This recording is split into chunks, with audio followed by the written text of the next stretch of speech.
Bezrat Hashem, les ordres de ce matin, Parashat Naso.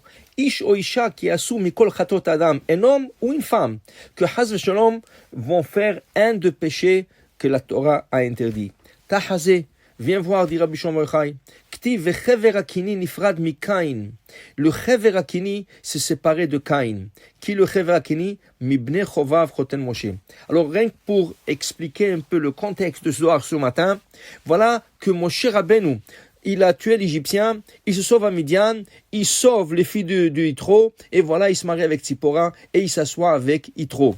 Voilà, il est là-bas 60 ans, avec son beau-père, de l'âge 20 ans jusqu'à l'âge de 80 ans. 60 ans, il est en train de paître le troupeau de son père, et un jour, dans le désert, il voit ce buisson qui est en train de se consumer, prendre feu, prend feu, n'est pas se consumer, et il se pose la question, il s'approche, et Hachem lui choisit pour la mission d'aller sauver les Hébreux de Mitzrayim.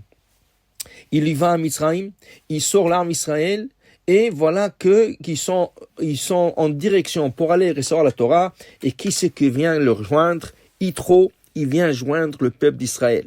La Gemara discute, il est venu avant le don de la Torah ou après le don de la Torah, mais ça n'a jamais été résolu, c'est pas important. En fin de compte, il est venu, il a reçu la Torah. Dès qu'il reçoit la Torah, Moshe Rabbeinu lui dit à Yitro, allons-y, et on avance, et on va envers Eretz Israël. Il n'y avait pas encore le décret sur Moshe Rabbeinu de ne pas rentrer en Israël. Yitro refuse, et Yitro dit, je dois retourner à mon pays. Qui est Melarti, Vemolati Elech, je dois retourner à mon pays. Dit Rashi, pourquoi il insiste de retourner à son pays? Parce qu'il veut convertir le membre de sa famille. Lui, Baruch Hashem, il a fait tchouva. Il est venu rien qu'avec sa fille Tzipora et ses 2 enfants, mais toute sa famille est restée en Midian. Il avait 6 autres filles, il avait de la famille. Alors qu'est-ce qu'il veut dire Rashi? Il veut leur convertir tous et il veut leur rendre tous Betchouva.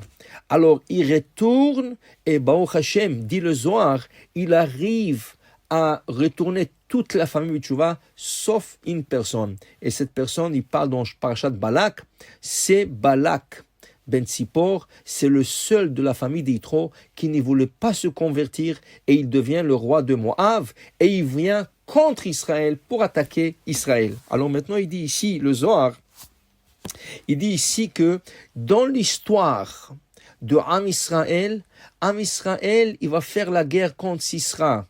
Et voilà que Barak ben Avinoam, le dirigeant de la guerre, il dit au Chever Akini, la famille de Kini, séparez-vous du Kini parce que je veux les attaquer et vous n'êtes pas concernés.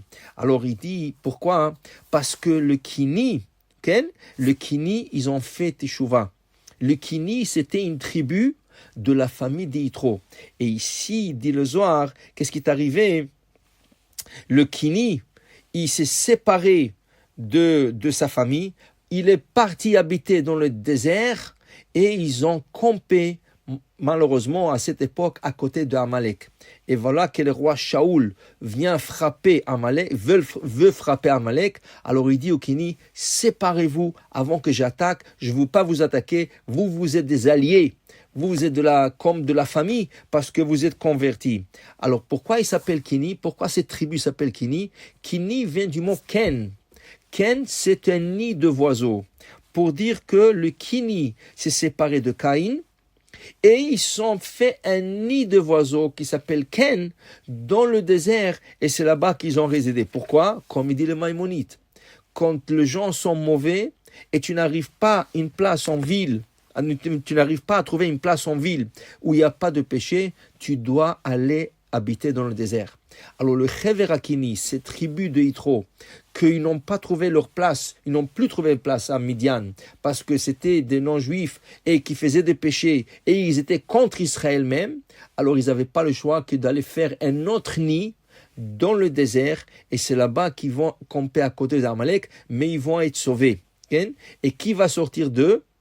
Yaël qui va tuer Sisra. Sisra qui est l'ennemi d'Israël, qui est venu attaquer Israël avec 900 chars. Et c'était une puissance mondiale à cette époque.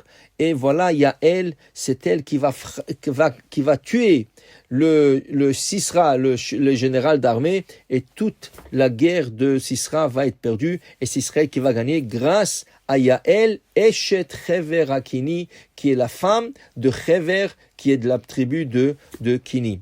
Alors pour vous dire, voilà, il dit le Zohar, combien c'est important pour une personne d'être dans la voie de la Torah, de se joindre au peuple d'Israël, et surtout s'il est du peuple d'Israël, se joindre à ceux qui étudient la Torah et être dans un bon entourage. Pourquoi? Afin qu'il n'arrive pas à fauter.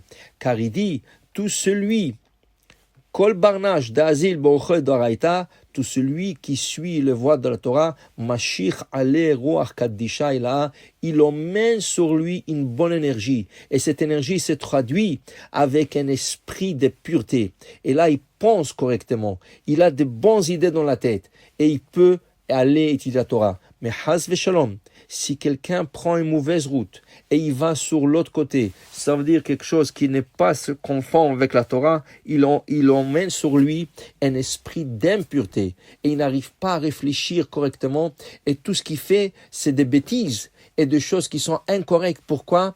Parce qu'il est imprégné par un esprit d'impureté. C'est pour ça c'est toujours important de faire des mitzvot ou ma'asim tovim, car c'est ceux-là qui vont nous diriger dans le bon chemin. Bonne journée, bracha v'aslacha, amen v'amen.